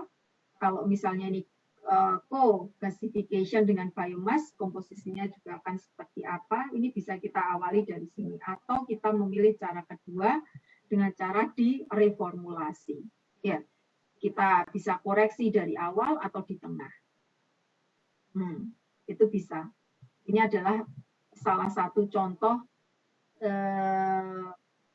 mencari strategi dengan mengatur perbandingan hidrogen dengan karbon. Nah, ini adalah activation of basic chemical bond. Jadi, the study of molecular simulation and quantum chemical calculation of carbon chemical bonds based on the catalytic activation of CH bonds and CO bonds as well as CC coupling reaction are conducive to the target design of catalyst and in turn may lead to disruptive technology breakthrough. Jadi nanti karena kita biasanya sudah ada contoh senyawa coal itu apa saja, nah kita bisa ngitung ya melalui chemical bond, apakah dia CH, CO, CC, single bond, double bond dan sebagainya itu kita bisa hitung, sehingga nanti kita dengan menggunakan simulasi pendekatan dari energi aktivasinya, maka kita bisa melakukan sebuah pendekatan. Maka untuk kita proses ini, proses yang cocok seperti apa, kemudian nanti harus pakai katalis apa, produknya nanti kemungkinan apa saja. Itu bisa kita dekati dengan cara energi aktivasi yang ada di sini. Ya kan? Karena rule of thumb-nya itu kita bisa dari T saja kita bisa mendekati, bisa ngitung berapa energi aktivasinya, ya kan? Kasarannya akan seperti itu. Atau sebaliknya, dari energi aktivasi kita bisa menghitung kira-kira kita perlu suhu berapa untuk memecahnya menjadi senyawa yang kita inginkan. Nah, next-nya adalah mengenai highly selective conversion and separation. Contoh saja, kalau kita punya batu bara, kita lakukan pirolisa. Maka kita bisa memilih katalis yang pas, atau kita bisa kondisi operasi yang pas, sehingga nanti targetmu mau menghasilkan gas, perka, atau coke seperti itu. Demikian juga dengan liquefaction. Ya, ini apakah nanti direct liquefaction atau thermal liquefaction, ya, kemudian apa liquefaction residunya, gas diesel, chemical, seperti itu. Ataupun nanti gasifikasi, jadi syngas mau dipakai untuk produksi amonia, produksi gas alam, ya, produksi berbagai produk seperti petroleum, LPG, diesel oil, petrol, atau mau kita arahkan ke glikol, hidrogen, atau metanol di sini. Nah, for clean and efficient coal conversion processes, fundamental research into the highly selective conversion of reactant and selective separation of similar component in complex system is necessary to realize the low cost and high quality development of modern coal chemical industry. Ibu berharap bahwa di PPT yang ketiga ini kalian lebih punya gambaran mengenai pemanfaatan batu bara secara overall di sini. Bahwa tergantung pada teknologi proses yang kita pilih, tergantung pada katalis yang akan kita gunakan, kita bisa adjust senyawa-senyawa atau produk-produk yang kita inginkan. Produk ini bisa kita upgrading lebih lanjut untuk menjadi senyawa-senyawa lainnya yang kita inginkan. Contoh saja dari TER, ini bisa kita pisah tadi yang PPT yang pertama, kita bisa jadikan dia light portionnya apa saja, heavy portionnya apa saja.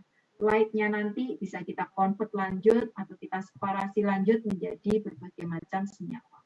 Demikian juga dengan yang heavy portionnya tadi. Kemudian untuk gasifikasi, syngas ini bisa kita proses lanjut untuk memproduksi amonia, kita proses lagi menghasilkan gas alam, kita proses lagi menjadi entah itu petroleum, LPG, diesel oil, petrol, atau kita ingin proses lanjut jadi hidrogen, kita proses lanjut jadi metanol. Metanol pun nanti mau diproses lagi jadi alken, propilen, dimethyl ether, alkohol ether fuel, aren, petrol, acetic acid, dan sebagainya.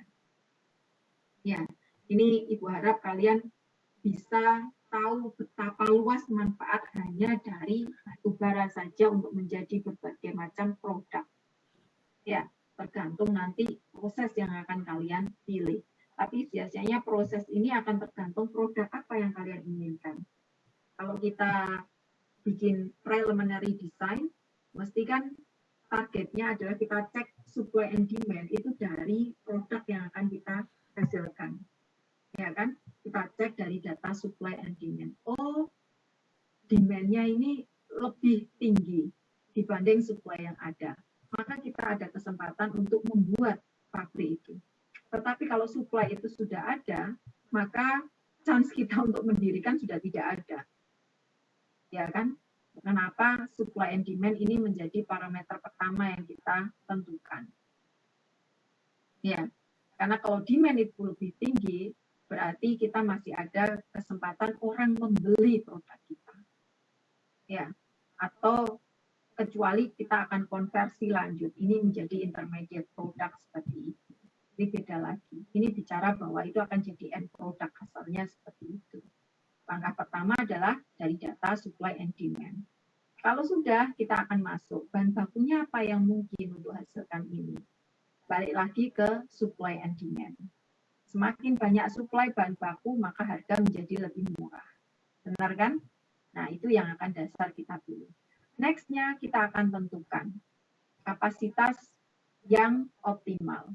Kapasitas optimal itu adalah kapasitas yang akan memberikan margin yang tertinggi atau optimal. Itu sebenarnya. Nah, kalian biasanya tidak pernah berpikir mengenai itu tadi. Aku margin yang terbaik itu berapa tidak pernah kalian hitung. Ini, ya, sebenarnya ini bisa kalian hitung. Sehingga nanti kalian bisa mencari kapasitas yang terbaik, kasarannya seperti itu, atau optimal. Next-nya, kalau sudah diketahui mau pakai bahan baku apa, produk apa, maka kalian bisa list. Prosesnya apa saja di sana. Ada proses A, B, C, D, E. Biasanya masing-masing proses itu punya kelebihan, kekurangan, maka kalian petani. Kita ingin yang lebih banyak kelebihan dibanding kekurangannya. Sehingga proses ini nanti yang akan kita pilih. Kan biasanya akan seperti itu. Ini adalah setidaknya cara kita membangun pikiran supaya nanti plan itu sampai berdiri seperti itu. Nah, next-nya ini adalah coupling of multiple energy sources. Ini juga kelebihan dari teknik kimia. Kalian belajar mengenai sinkro dan sebagainya. Targetnya kan sebenarnya untuk melakukan efisiensi. Ya kan? Seperti yang contoh paling gampang tadi adalah IGCC, ya, Integrated Gasification Combined Cycle. Di mana dengan dilakukan combined cycle, kalian akan saving up energi, tidak ada energi yang loss, ya kan? Kemudian kalian juga bisa menyelesaikan problem pada emisi CO2 di sini. Ya, Kalian coupling dengan apa, seperti itu. Kemudian such coupling can be achieved by exploring and solving the chemical problems associated with the process of co-conversion of renewable energy source of coal, such as coal and biomass. Ini dalam rangka menyelesaikan problem CO2, ya kan? Atau solving these chemical problems can improve energy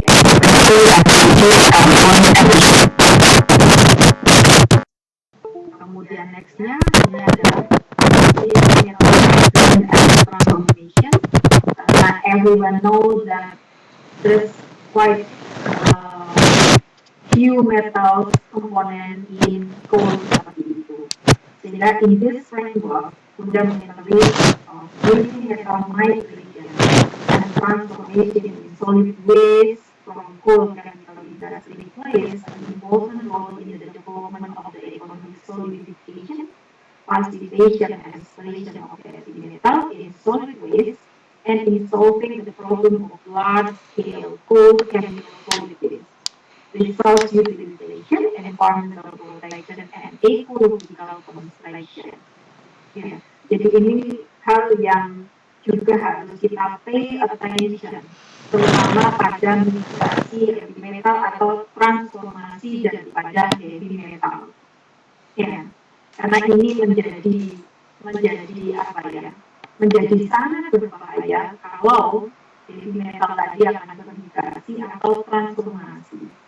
Apalagi ini sampai kita inhale ataupun masuk ke tubuh kita. Oke, terakhir mengenai concluding remarks tadi, kalian bisa menyimpulkan sendiri peran daripada teknik kimia dalam breakthrough ataupun inovasi sehingga nanti akan dihasilkan clean and efficient coal conversion technology. Kita masih ada waktu 10 menit. Silakan jika ada yang ingin ditanyakan. Nanti hari Kamis kita ada kuis. Lagi maunya jam berapa nanti yang kuis juga? Di malam hari sih Bu, yang penting jam ya. Oke. Nah, ini tugas yang portofolio tolong nanti dibuat dalam bentuk buku, mulai dari bahan pertama yang dipresentasikan hingga sebenarnya kurang satu kan, tapi it's okay lah karena ini sudah musim ujian hingga sampai ke prioritas. Oke, Bu. Itu berarti dalam format Word atau PDF aja, Bu? Word saja. Word aja. Okay. Iya, karena nanti setelah beberapa generasi kalau sudah bisa Ibu itu akan kita publish dalam bentuk textbook lah untuk adik-adik kelas kalian. Di-compile ya, Bu ya? Iya, compile tak ambil yang saling melengkapi antara batch sebelumnya dengan batch sekarang. Mungkin seperti itu. Baik, Bu. Baik, dari diskusi atau apa yang tadi Ibu sampaikan, ada yang ditanyakan? Habib, Eki? Izin bertanya, Bu.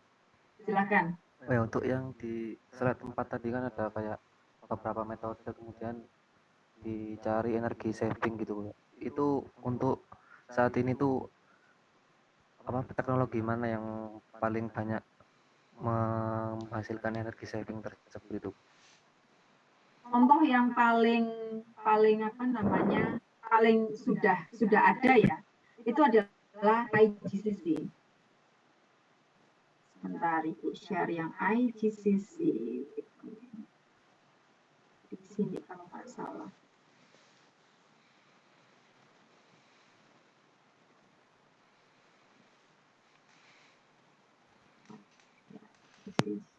Yes, ini mungkin. Ini salah satu contohnya adalah IGCC. Ini kalau umumnya, ini kan dari syngas, dia dipakai untuk steam turbin cukup satu saja kan? Ya kan? Nah ini di combined cycle. Jadi ini panas yang sisa dari sini, ini masih bisa dipakai untuk steam turbin yang selanjutnya. Ini yang kita sebut dengan IGCC. Nah ini lebih efisien jadinya. Ini contoh yang tapi ini sekarang sudah sudah tidak, maksudnya Ibu bahwa ini booming di tahun berapa ini ya, 6 tahunan yang lalu atau 10 tahun yang lalu. Sekarang mungkin teknologi juga ini sudah sangat established ya.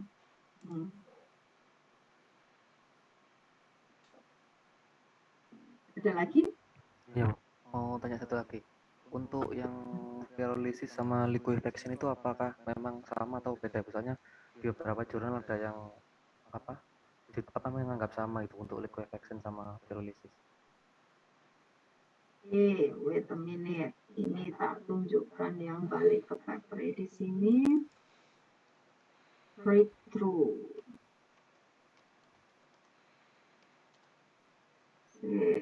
Ceknya di sini.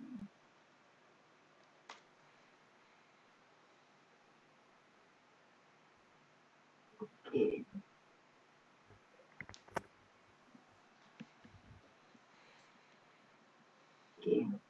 Ini adalah kita bicara mengenai tadi Ibu jelaskan mengenai atom ekonomi reaction. Ya kan?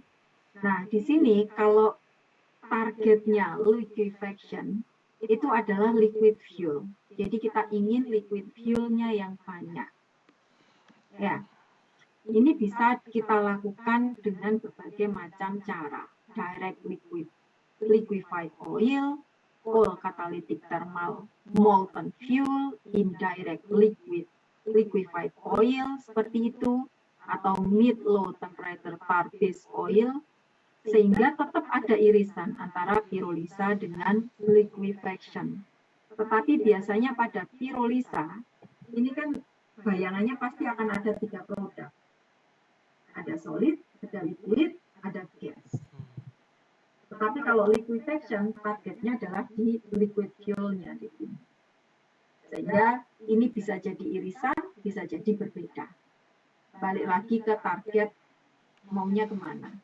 Karena ini tetap masih bisa pakai mid low temperature tar based oil. Ya kan? Ada lagi? Terima kasih. Eki Bu, izin bertanya ya Bu. Iya. Tadi mungkin melanjutkan yang liquefaction sama pyrolysis Bu. Kalau untuk yang liquefaction itu apakah selalu pada temperatur yang lebih rendah gitu Bu ketimbang yang pirolisa tadi Bu, atau tidak selalu seperti itu gitu Bu? Seharusnya kalau liquefaction itu kan kita inginnya diliquidkan semua ya. Nah, ini balik lagi ke, tapi secara general itu bisa jadi lebih tinggi. Bisa jadi, ya kan? Jadi kalau gini, kalau pada proses pirolisa yang seperti Ibu sampaikan, kalau targetnya nanti jadi liquid fuel, itu kan dia suhunya juga harus tinggi kan? Kan? Kemudian, jadi makanya tadi di pertanyaan Habib sebelumnya, itu bisa jadi irisan antara liquefaction dengan pirolisa. Sehingga balik lagi targetnya tadi, karena dia adalah senyawa yang kompleks, maka kita akan memutus itu sampai seberapa sih? Benar kan? Nah, proses pemutusan inilah yang tadi ada energi aktivasi yang bisa kita dekati. Nah, itu sebenarnya kita bisa hitung dari sana. Jadi kalau kita inginnya nanti dari senyawa kompleks ini, jadi senyawa-senyawa yang mendekati ini, maka aku perlu provide energi berapa? Nah, kan kayak gitu. Bisa dimengerti ya, baik Habib maupun Eki. Makanya nanti biasanya liquefaction ataupun pyrolysa itu masih akan ditandem dengan proses selanjutnya yang kita sebut sebagai upgrading biasanya. Jadi kita upgrade yang campuran ini kita pisahkan, mau atau dengan cara simple aja adalah distilasi. Jadi kita pisahkan antara taruhlah C sekian sampai sekian masuk ini, C sekian sampai sekian masuk ini, C sekian sampai sekian masuk ini. Itu bisa. Atau kita reaksikan lanjut. Nah, itu ada berbagai. Biasanya kita lebih memilih langsung difraksinasi. Jadi ini dianggap sebagai crude oil, kita fraksinasi. Kecuali yang mungkin heavy tadi, itu pun tadi juga sudah bisa kita arahkan. Ini mau diarahkan untuk materi-materi yang untuk material untuk plastik atau tahan panas dan sebagainya. Ada lagi ya Ki atau Habib? Cukup Bu dari saya. Cukup. Jadi semuanya itu kalau kita ilmuni itu luar biasa, banyak banget ternyata. Hanya dari apa ya? Dari batu bara saja itu luar biasa kan teknologi yang dikembangkan. Ya, produk yang dihasilkan macam-macam. Dari crude oil saja juga berbagai macam produk. Sampai ke keseharian kita itu tidak lepas dari itu semuanya. Ya, karena ini teknologi sudah established luar biasa. Untuk replace ini kan juga perlu semangat yang sangat luar biasa kan. Apalagi ini masih yang termurah, kita masih banyak sumbernya, itu biasanya lama. Makanya yang kasus untuk energi saja, ini ke depan ini sudah dibahas mengenai tax untuk polusi. Jadi akan dihitung. Supaya nanti ini akan dikompensasi ke harga. Sehingga aslinya harganya crude oil ini seharusnya sekian. Karena ada pajak yang harus dibayarkan akibat polusi yang dihasilkan. Walaupun ini masih wacana, tapi setidaknya sudah ada ke arah sana. Berharap apa? Nanti ini akan menjadi apa ya? Comparable antara renewable energy dengan yang non renewable gitu. Walaupun baru gencar di tahun 2020-an lah yang mengenai pajak ini. Masih wacana, masih jauh lah, tapi setidaknya sudah diinisiasi. Kenapa? Kalau kita jadi investor, kita jadi pengusaha, pasti ujungnya tetap duit kan, gitu loh. Maka supaya nanti bisa comparable, maka kayak apa? Yang non renewable tadi dari crude, dari coal, ini akan dikenakan pajak tadi. Dengan adanya pajak akhirnya kan nanti bisa apple to apple lah bandingkan. Ada lagi Eki sama Habib? Ya, untuk pirolisis sendiri ini kan untuk liquidnya ini kan kadang-kadang memang belum murni gitu Pak. Berarti untuk prosesnya sendiri tergantung dengan proses lain itu. Jadi tidak bisa berdiri sendiri gitu ya. Atau tidak mungkin, bisa. Di lab itu pun kita upgrading lagi. Makanya tadi kan di teknologi tadi setelah itu kan juga ada kita targetnya mau apa sih? Contoh saja tadi untuk syngas saja. Kalau kita mau pakai ini, ya kan? Jadi kalau kita mau menghasilkan alkohol atau mau menghasilkan ether, maka H2 per CO rasionya kudu berapa? Ya kan? Kalau kalian memaksakan mau pakai yang taruhlah dari proses satunya, berarti kan harus kalian tambahkan. Tambahkannya bisa kalian hydrocracking kayak diapakan ya. Jadi kalau yang kemarin itu hydrocracking, itu tambahkan hidrogen. Ya, baru setelah itu kita separasi. Kita pisahkan mana yang masuk ke gasolin, mana yang masuk ke kerosin, mana yang masuk ke solar, seperti itu. Dan proses upgrading pilihannya juga banyak. Atau langsung sudah kita ubah di awal. Ya, kita atur di awal. Kita tetap pakai pirolisa, misal seperti itu tadi. Tapi, kita tambahkan senyawa ini. Atau, kita gunakan katalis ini, supaya reaksi tidak ke arah sana, tapi ke arah sini. Nah, kayak gitu. Nah, itu sebenarnya teknik kimia bisanya bermain di sana. Seperti Ibu, jadi core-nya Ibu sebenarnya itu di awal adalah di lipid. Nah, karena lipid itu banyak terdapat di hampir di semua biomas ada, walaupun jumlahnya ada sedikit, ada banyak, seperti itu. Makanya, Jadi awal itu bekerja itu adalah di lipid, tapi karena lipid ini ada di biomas, mau nggak mau itu juga belajar di biomas. Ya, saat sampai balik ke Indonesia, nggak bisa itu langsung main ke nanolipid yang aplikasinya untuk ke pharmaceutical dan sebagainya. Yang mungkin kan apa? Itu main di energi dulu. Sehingga di awal itu banyak aplikasi di energi. Baru akhir-akhir ini, berapa 3 tahun terakhir ini saja itu bermain 2019 lah. Berarti berapa ya? Ya, 3 tahun ini baru itu bermain di pharmaceutical. Karena untuk pharmaceutical itu analisanya mahal, ya. Kemudian bahan bakunya juga mahal. Itu sih. Ada lagi, Eki? Nah, hasilnya Habib kayak gimana tuh? Kan sudah pirolisa kan? Oh ya sudah Bu, hasilnya itu jadi 3 tray gitu Bu, jadi tray 1, 2, 3, tapi kebanyakan di tray 3 nya gitu. Tray 2 itu sama 1 sangat sulit dapat yieldnya itu Bu. Suhunya soalnya gak nyampe di sana. Saya Tray coba 1 suhu piro? tray 1 cuma dapat 1 mili gitu Bu. Enggak, suhunya berapa? Oh, suhu pirolizisnya saya pakai 620 derajat Celcius. Enggak nyampe ke tray 1 itu kan pemisahan kan? Oh iya. Iya kan, nah itu second kan, karena kan di sini sebenarnya kamu pengen vaksinasi kan. Iya. Nah, jadi cek di situ. Kemarin juga sama sebelumnya ya tray 3 saja yang paling banyak. Jadi kesannya kayak tidak terjadi vaksinasi.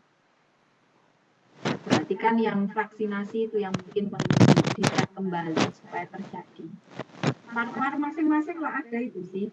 Jadi gini loh, nanti di masing-masing fraksi itu kan bisa mau cek senyawanya apa saja. Terus cek propertinya bagaimana, boiling point seperti tadi loh, sehingga nanti bisa mau klasifikasi. Problemnya ada di mana? Supaya nanti ini pengen iso tervaksinasi dengan baik. Pakai katalis kan pada proses pirolisannya? Ya, pakai HZSM 5. Nah iya, HZSM 5, dia ini akan mengarahkan reaksi kemana? Karena tadi tujuan katalis kan bukan hanya mempercepat reaksi, tetapi juga bisa selektivitas. Nah, selektivitasnya tadi itu dia akan menghasilkan, bandingkan enggak antara yang pakai katalis dan tidak? Atau sudah ada yang tanpa katalis? Kalau yang tanpa katalis itu hasilnya kurang baik gitu. Nah, kurang baik itu dari sisi apanya? Dari sisi yieldnya itu. Yield kan? Ya. Tapi komponennya apa saja? Kalau komponennya masih belum tahu, soalnya tidak menguji yang untuk tanpa katalis dengan katalis semua. Jadi yang diuji hanya yang dengan katalis saja. Sebenarnya tanpa katalis iso mbok cek kan, sehingga nanti dia iso mbok klaim bukan hanya mempercepat reaksi, tetapi dia iso, nah kayak gitu. Paling ya kamu pakai GCMS aja kan. Aslinya iso mbok cara dengan yang lain. GCMS itu paling mbok vaksinasi sampai suhu piro sih, itu nggak akan tervaksinasi semua. Jadi GC mass spectra itu apa ya? Mass spectra itu menyatakan jadi kayak senyawa A. Ini nean di cleavage di tadi kan dikatakan dia ada C, H, O, jadi ada binding seperti itu. Maka itu nek di cleavage di sisi ini dia akan jadi senyawa apa dan apa. Nah itu jenenge mass spectra. Maka ini akan di cleavage di sini akan dihasilkan A dan B. Nah ini. Nah biasanya senyawa tertentu itu sudah punya mass spectra tertentu.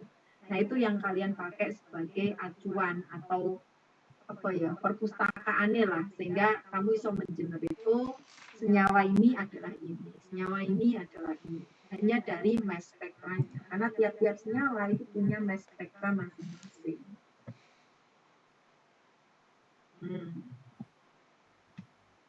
Cara yang lain, kamu mau ya dengan cara tadi bisa liquid extraction Tapi kan wis duwe gambaran sebenarnya senyawanya apa saja. Jadi mulai pisahkan, kamu mulai dari yang non polar sampai yang seperti apa, itu bisa dengan cara itu. Jadi ada berbagai cara sih.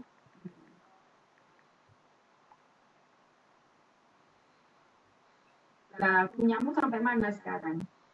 Sudah belum analisa? Analisa GCMS, FTR sama heating value.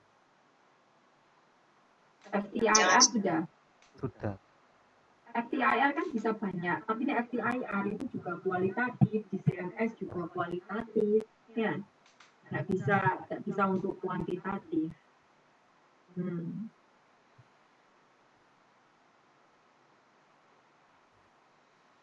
Tapi masih bisa didekati dari FTIR, setidaknya kamu ngerti functional group-nya apa, sehingga bisa mbok match-nya, GCMS ini FTIR ini. Oh iya, ini berarti ini. Sebenarnya untuk memastikan itu. Tapi semua sifatnya kualitatif itu Mas ya.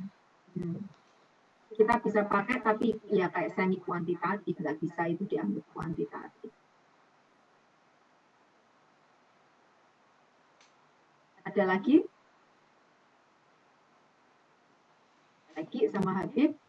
Jika tidak ada, nanti di hari Kamis bahannya sampai di sini ya Aki ya. Baik Bu. Oke. Sama jangan lupa di minggu ke-16 enggak apa-apa dikumpulkan yang untuk bukunya. Oke, baik Bu. Oke, terima kasih semuanya. Karena ini di akhir perkuliahan, diucapkan mohon maaf jika ada perkataan yang tidak berkenan, ya candaan Ibu juga yang mungkin tidak berkenan, tetapi tidak ada sama sekali maksud untuk ya ngomongin atau menyakiti kalian lah, mungkin seperti itu. Baik, itu saja yang bisa Ibu sampaikan. Semoga apa yang Ibu sampaikan memberikan manfaat bagi kalian. Dan satu hal yang Ibu inginkan, kalian terus belajar, ya, walaupun tidak di kelas ini lagi. Belajarlah apapun itu, ya. Itu saja yang bisa Ibu sampaikan. Selamat malam. Assalamualaikum warahmatullahi wabarakatuh. Waalaikumsalam warahmatullahi wabarakatuh. Terima kasih Bu.